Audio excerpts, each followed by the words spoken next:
ഉരുൾപൊട്ടൽ ദുരന്ത ബാധിതർക്കായുള്ള വയനാട് ടൗൺഷിപ്പിന് തറക്കല്ലിട്ടു. മുഖ്യമന്ത്രിയും മന്ത്രിമാരും പ്രതിപക്ഷ നേതാവും ഉൾപ്പെടെയുള്ളവർ പങ്കെടുത്ത ചടങ്ങിലാണ് തറക്കല്ലിടൽ കർമ്മം നടത്തിയത്. ടൗൺഷിപ്പ് സമയബന്ധിതമായി പൂർത്തിയാക്കുമെന്ന് മുഖ്യമന്ത്രി പറഞ്ഞു.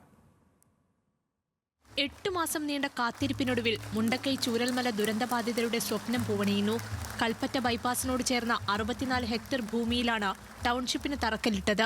എൽസ്റ്റൺ എസ്റ്റേറ്റിൽ മുഖ്യമന്ത്രി അടക്കം പങ്കെടുത്ത ചടങ്ങിൽ പ്രതീകാത്മകമായി നിർമ്മിക്കുന്ന വീടും അവതരിപ്പിച്ചു.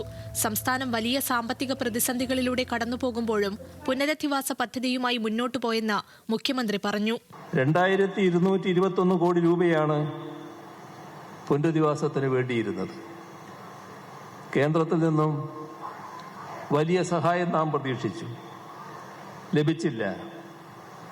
അസാധാരണ ദേശീയ ദുരന്തമെന്ന നിലക്ക് പരിഗണിക്കാൻ ആവശ്യപ്പെട്ടു.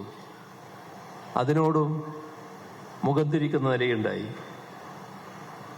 529 കോടി രൂപയുടെ വായ്പ അത് തിരിച്ചടക്കേണ്ട വായ്പയാണ്. എന്നാലും നാം ഇത് സാധ്യമാക്കുന്നു. ടൗൺഷിപ്പിലേക്കായി കർണാടക സർക്കാർ 100 വീടുകൾ നൽകുമെന്ന കാര്യവും മുഖ്യമന്ത്രി അറിയിച്ചു.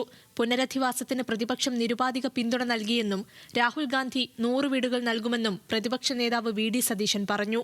ലോകസഭയിലെ പ്രതിപക്ഷ നേതാവും നിങ്ങളുടെ മുൻ MP കൂടിയുമായ ശ്രീ രാഹുൽ ഗാന്ധി 100 വീടുകൾ വാഗ്ദാനം ചെയ്തിട്ടുണ്ട്. ആ വീടുകൾ കൂടി ഇതിന്റെ കൂടെ ഉണ്ടാകുമെന്ന് ഞാൻ പ്രത്യേകം ഈ അവസരത്തിൽ പരാമർശിക്കുന്നു. അതോടൊപ്പമാണ് ശ്രീ രാഹുൽ ഗാന്ധി കൂടി ഇടപെട്ടിട്ടാണ് ശ്രീ സിദ്ധരാമയ്യ ബഹുമാനിതനായ കർണാടക മുഖ്യമന്ത്രി 100 വീടുകൾ വാഗ്ദാനം ചെയ്തതിന്റെ 20 കോടി രൂപ അദ്ദേഹം അയക്കുന്നു എന്ന് പറയുന്നത് സന്തോഷകരമായ കാര്യമാണ്. മന്ത്രിമാരും വയനാട് MP പ്രിയങ്ക ഗാന്ധിയും ജനപ്രതിനിധികളും ചടങ്ങിൽ പങ്കെടുത്തു. ടൗൺഷിപ്പിൽ വീട് ലഭിച്ച ദുരന്തബാധിതരും ചടങ്ങിനെത്തി. ഡിസംബറോടെ വീടുകൾ പൂർത്തിയാക്കാനാണ് ലക്ഷ്യമിടുന്നത്. മറ്റ് നിർമ്മാണങ്ങൾ മാർച്ചോടുകൂടി പൂർത്തിയാക്കും. ന്യൂസ് മലയാളം, വയനാട്.